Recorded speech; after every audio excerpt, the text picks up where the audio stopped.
Hey guys, we're hanging out here at the Nintendo booth. Me and Nick just got through playing Bayonetta 2 hours ago. For the illusion. That's what we're going for here. Right, my bad. Sorry. For the Wii U, exclusively for the Wii U. We just played it. We played it with a game with the gamepad controller. Yeah, with the gamepad controller, which is weird. I mean, I definitely wouldn't play with the gamepad controller when I do ultimately play that game. But I don't know. What did you think, Nick? Well, they had two different play styles available for you at the start of the demo, and I chose the more awkward of the two. Okay, this is weird. I know. Well, I figured you wouldn't play it, so I figured I might as well try it. The dude asked me if I wanted to use all touchscreen controls, and I gave him a very, very funny look. I figured you would, so I said yes. I'll play with the touchscreen controls.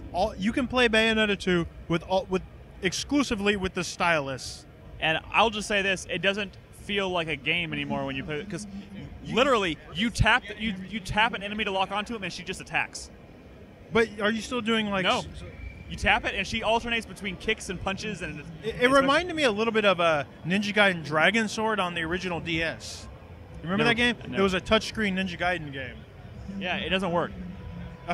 It doesn't work. You slide the stylus to do like dodges, and then you slide up to get her to jump, and then you tap an enemy to get her to lock on, and she automatically attacks. What? Now, the good thing is at any point you can start just hitting buttons, and you'll be able to play like a regular controller. No, because there was no default option, which means all the combos were canned, right?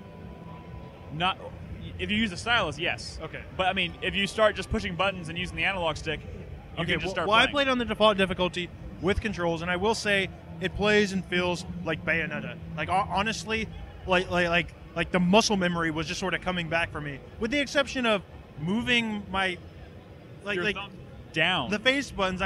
My thumb could not find them. I still have a hard time with that. Maybe it's because I never played the Wii U. Maybe I'll adjust to that. No, but it's an awkward. The positioning of the face buttons is awkward because it's below the analog stick. Yeah, you can't really see the buttons you're pressing because your thumb is covering it up. It's weird. I can only assume that this game will be compatible with the Pro Controller. I asked the guy at the booth; he wasn't sure. But even on the Pro Controller, that right stick is still above the buttons. Really? Yes. Oh, it's weird. Fuck. I think you're wrong, but okay. So I think okay. First of all, I like the look of this game. Well, I like the look of the new art style. I mean the new costume designs for Bayonetta. I love her haircut. Her new haircut. A new short pixie haircut, and Jean looks really good. She has long hair now. It's like they switched. Yeah, they switched. But I guess they both technically really have long hair because it's Bayonetta and they're hair witches.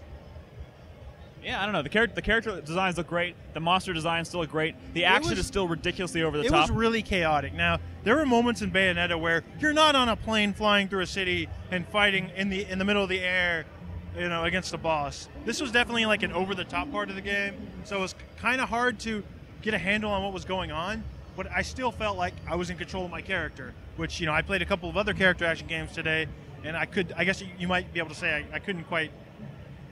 the combat of the game still works. It's still Bayonetta, and she has a new ability that gives her the ability to use wings if she flies in certain areas of the game.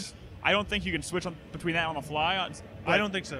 But she sprouts wings. I'll say one thing that seems strange to me is almost every 20 seconds I was getting this ability to power up. I forget what they call it. Climax, something. Climax time or whatever. Where climax time.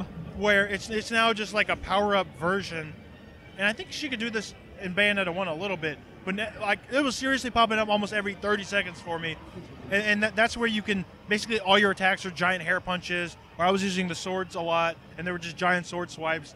It made everything seem way more chaotic, and I'm hoping in the final version of the game they dial that down a little bit. It was almost honestly popping up a little too much for me. Yeah, I was playing. They only had, when I played, I don't know about you, but since I was playing with the stylus controls, they only had two difficulty options, very easy and easy. Yeah, no, I played on normal. So I think that might be because of the difficulty setting.